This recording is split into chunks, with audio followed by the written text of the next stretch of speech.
This week, Aaron and I said goodbye to our kids and we ended up having the boat to ourselves. We had some fun and some troubles. I got slightly better at kiteboarding and we lived it up for a day at a resort. It was a lot to take in, but we managed to make it through. What's the best way to do this? 'Cause even in the madness, there is peace, drowning out the voices all around me. Through all of this chaos, you are writing a symphony, a symphony. Oh.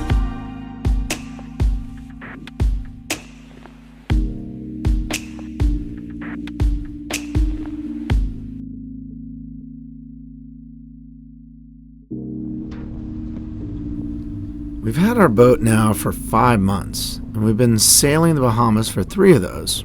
While our boat has a lot of space, that's a lot of together time. It was the end of winter break for Kate, so she had to head back to school. Pro boater tip, always keep footwear in the dinghy. I did not, and I ended up wearing Kate's jandals, which didn't exactly fit my feet.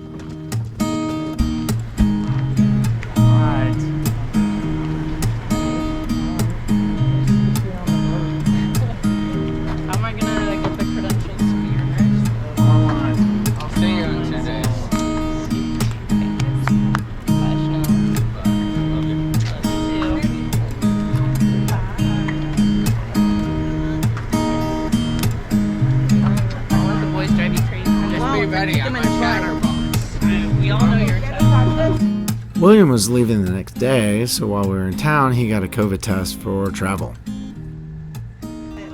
That night, we joined up with a dinghy raft up at the local cruisers, and it was a really cool way to meet up with folks. Community down here in Georgetown is really neat. That's beautiful.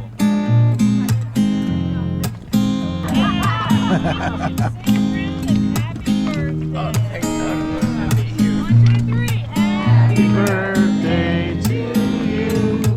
Happy birthday to you.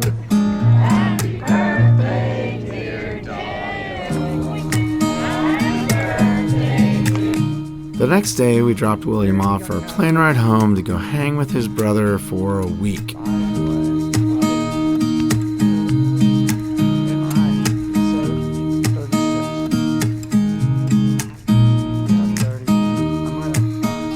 We went and got some food at the Exuma Yacht Club. Excellent eats, by the way. We popped by Chat and Chill on the way home. Surprisingly, the place was deserted. And then we let loose just a little bit and listened to tunes on the lounge as we watched the sunset. We had very high hopes. This is the aftermath of chaos last night.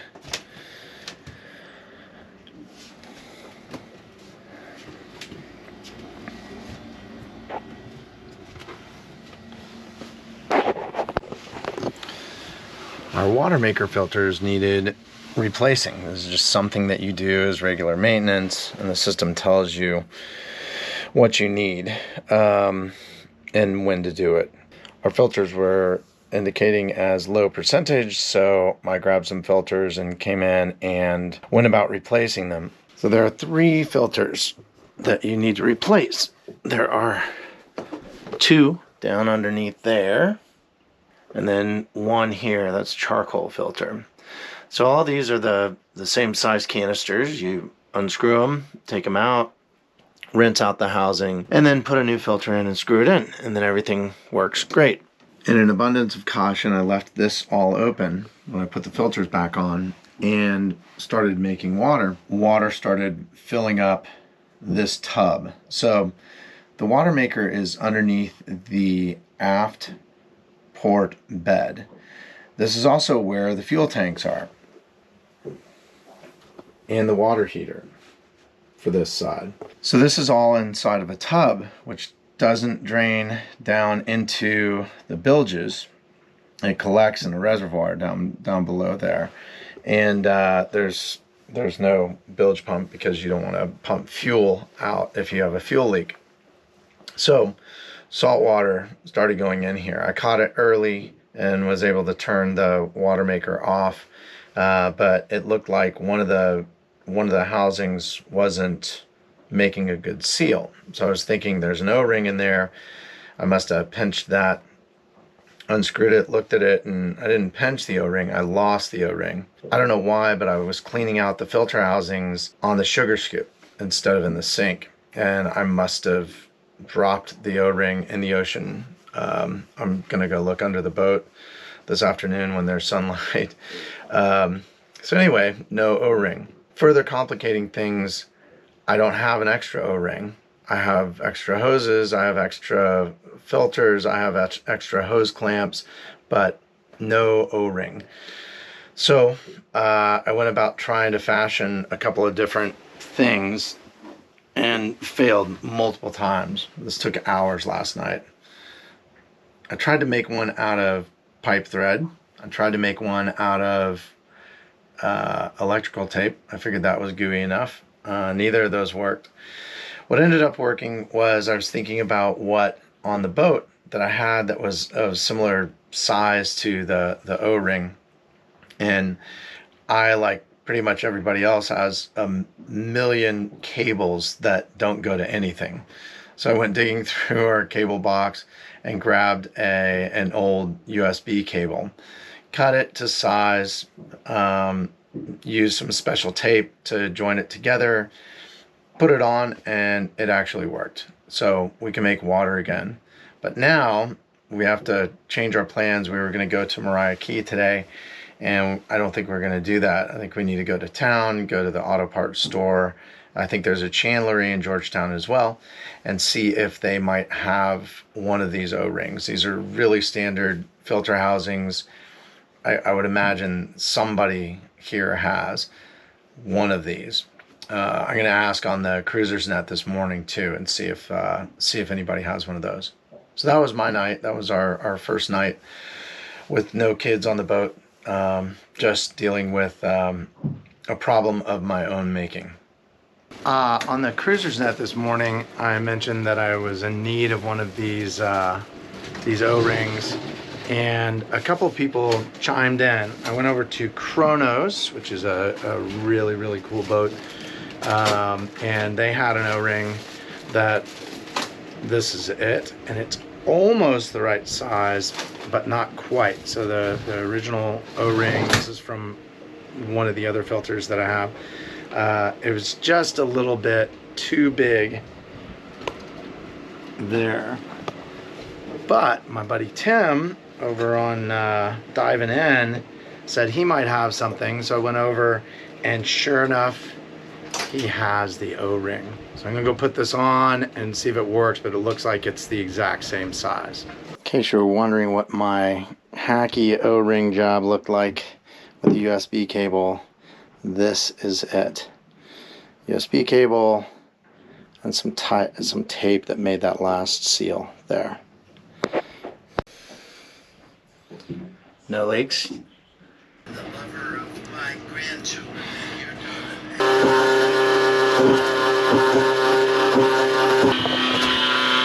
No leaks so far. Well, that seemed to work. Now I've just got to put all the stuff in the boat away that I tore apart yesterday. And in a pinch, use a USB cable. With William gone, I took over anchor duties and Aaron expertly guided us off. We were headed back to Emerald Bay Marina so I could continue my kiteboarding lessons. Underway, we managed to catch our first fish while sailing.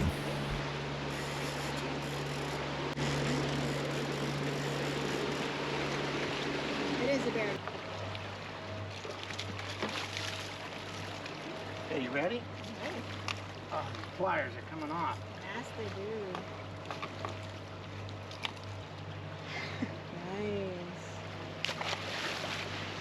Here goes.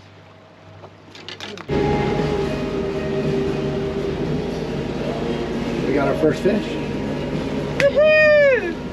Barracuda. Bummer. But that's okay.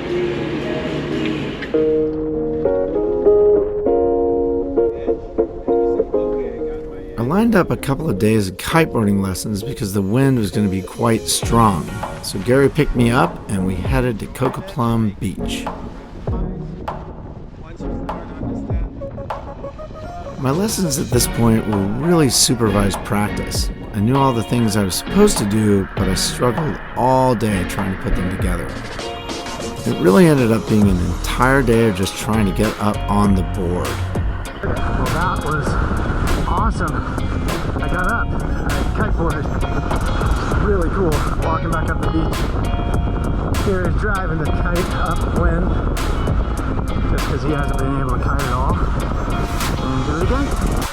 It went on, and I was exhausted, but it was incredibly challenging and fun.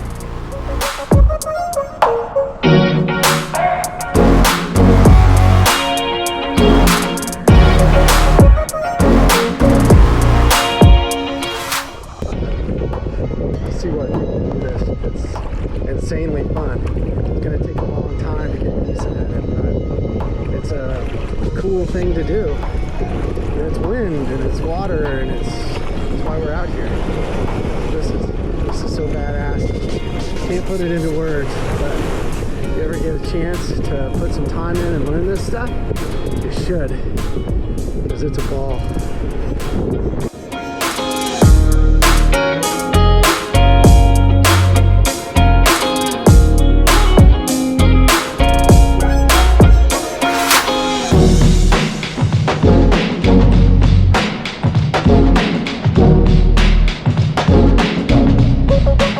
The next day we had some serious wind, 25 knots and squalls, but apparently this is the kind of stuff that is good for kiteboarding.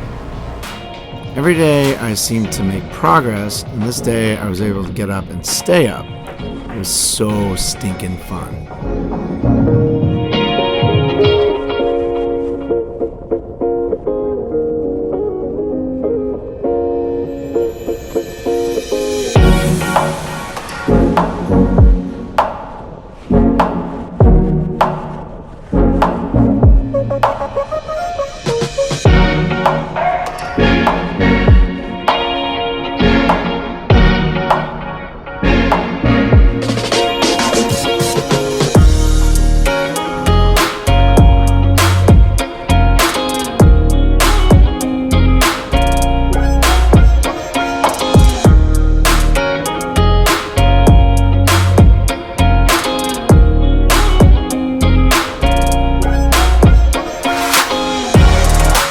Eventually we had to wrap it up, but man, I got hooked. I'm sure I'll be doing a lot of kiting as we roll through the Bahamas. This is the perfect activity when there's too much wind to sail. After several days of taking it on the chin with kiteboarding, some R&R was required. So we got a day pass to the Sandals Resort next to the marina. We played games, we got a few drinks by the pool, we played more games, and then we feasted on Indian food. It did not disappoint. What's the best way to do this? We missed having the kids around, but it was a really nice week of alone time. We should all take breaks sometimes. They're healthy, and I would argue necessary for this weird life living aboard. If you haven't done it, like and subscribe, and follow us on Instagram to see what we're up to in real time. Thanks again for watching, and we'll see you next week.